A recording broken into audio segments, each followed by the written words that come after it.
Hello and welcome to another Overlord lore video, and today we will take a look at the end of Philippe, the, at least from his own very unique perspective, tragic hero of the war between the Sorcerer Kingdom and Rias ties.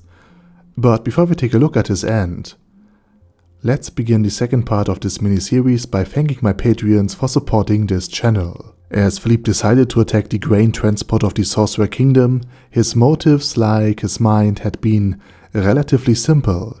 He would steal the grain of the Sorcerer Kingdom, sell it for profit, and then be revered by everyone around him as essentially the only noble that dares to stand up against the Sorcerer Kingdom.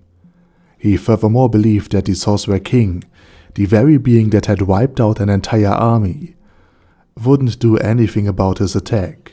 That is, anything that would hurt him. And of course, despite attacking the Sorcerer Kingdom's humanitarian aid efforts, he still would be the one that would marry Albedo eventually. And while the plan was, at least from Philippe's perspective, quite well crafted, it had only a very vague and distant relationship with the reality everyone else lives in. And despite this, he called his peasants to arms, and in order to save money, ordered the peasants to bring their own weapons. So a bunch of peasants armed with hoes, sticks, axes and hammers were, if not ready or willing, then at least compelled to attack the incoming transport. Furthermore, Philippe had also rallied two other noblemen who would hold their forces in reserve to his cause. So if Philippe's brave warriors came under threat, then he would have backup. At least this is what he was made to believe. In truth, the other two noblemen just wanted to preserve their own military, and likely their economic potential. And finally, all three of them agreed that the Sorcerer Kingdom, being a city-state, should only have enough power to annex a piece of the border region between the Rias Kingdom and the Sorcerer Kingdom as a means of payback for the attack on the grain transport. But this didn't concern any of them, since it was far, far away from their own domains. And so the grain transports ran into an ambush, and the mercenaries defending it had been indeed surprised. And since they fought rationally, they also suspected that there has to be some sort of greater motive behind this attack, and that the fighting would be very likely problematic. While the peasants were not a problem in and of themselves, the mercenaries suspected that there is something else, because all of this looks like infighting between different branches of the Eight Fingers, and no mercenary wants to get caught in between, for these events tend to be rather bloody. So in order to cut their losses and ask for forgiveness later, instead of risking their lives right then and there, they ordered the grain to be abandoned. And so once again rational thinking had been overcome by sheer obliviousness, and the grain fell into Philippe's hand. But despite this, at least from his own perspective, victory, the Sorcerer Kingdom chose to retaliate in a manner he couldn't have foreseen. Not because it hadn't been obvious what was going to happen now, but because Philippe was rather simple in mind. And while retaliatory actions had been a calculated risk, Philippe is apparently bad with numbers, and so he accidentally triggered a war of annihilation, at which end over 90% of all citizens would have been disposed of. But while everyone else around him suffered, Philippe himself had been, for a very, very long time, spared from all of this war. For his crimes, or rather his incompetence, he had just been placed under house arrest in his domain. And curiously enough, his faction was not even punished, since the kingdom's political apparatus assumed that no one in the entire history of ever could be so stupid as to risk a war with the undead king and his legendary army of the undead, as well as the empire backing him up. So they assumed that they had been charmed, and were indeed victims of the Sorcerer Kingdom's wickedness.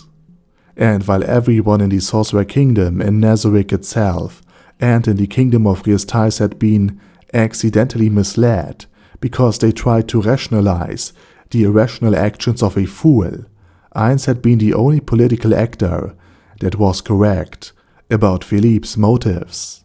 It indeed had all been an accident, with no greater plan behind. Pretty much like his birth.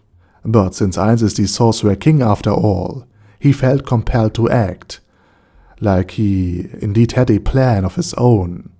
Hence the destruction of the kingdom of Riestais. Now, seeing how his plan failed, how he surprisingly, at least to him, had caused a great war, and how all of his ambitions seemed to be thwarted by this unjust development in the field, Philippe drowned his sorrows with liquor, and so he, in his day-long stupor, didn't notice how his own estate got quieter and quieter, until it had been basically abandoned entirely. Now drunkenly stumbling through his home, he saw a miracle. Albedo, the love of his life, had indeed waited for him. Surely now everything would be turned out good.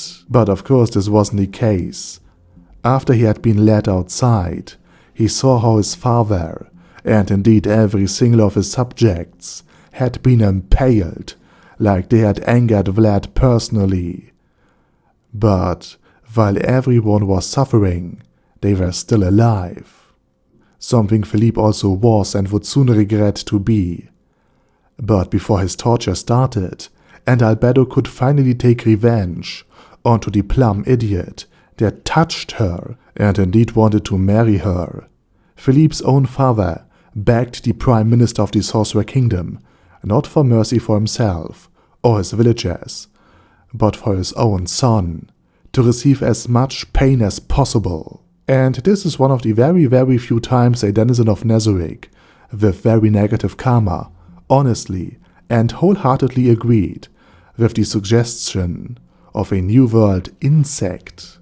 And so Philippe experienced all of the horrors Albedo, one of the smartest beings in the entire Tomb of Nazarick, could come up with.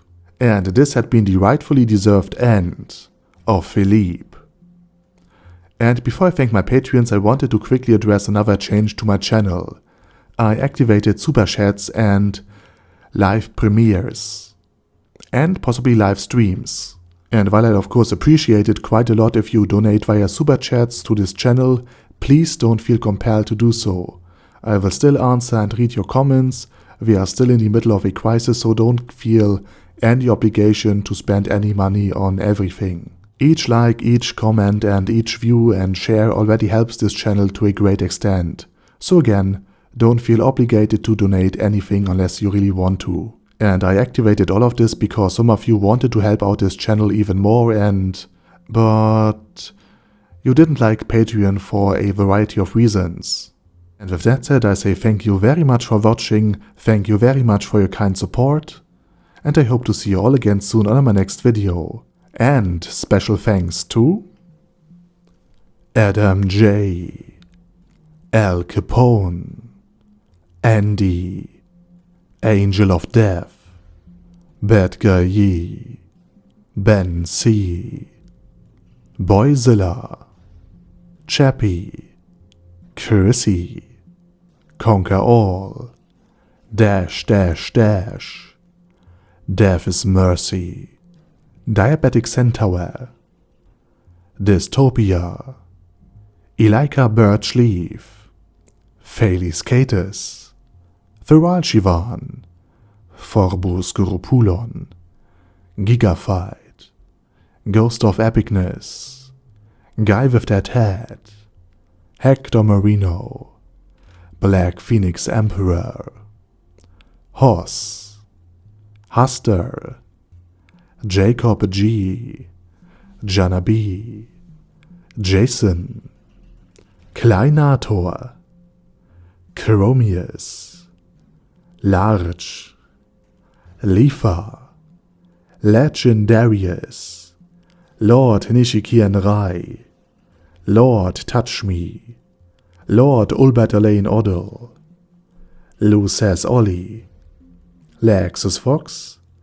Majima, Matt C, Marcos, Michael R, Mr. Shoes, Mindless Rev, Minnow 13, Mirtis, Nferia's Potion, O'Kill, Paddy Pantum, Primus 11, Sasuga Einsamer, Sebastian, Shadow Lightning Wolf, Surge, Sparkly Unicorn, Sunlight, Die Mad Alien, The Orc Warboss Rock Edsmasher, Ultra Suck, Vash Hawkeye, Venture Fanatic, Zoggo Bane of a Lot, and Zonegon. Thanks guys. Anyway, have a nice day and I hope to see you all again soon on my next video. Over and out.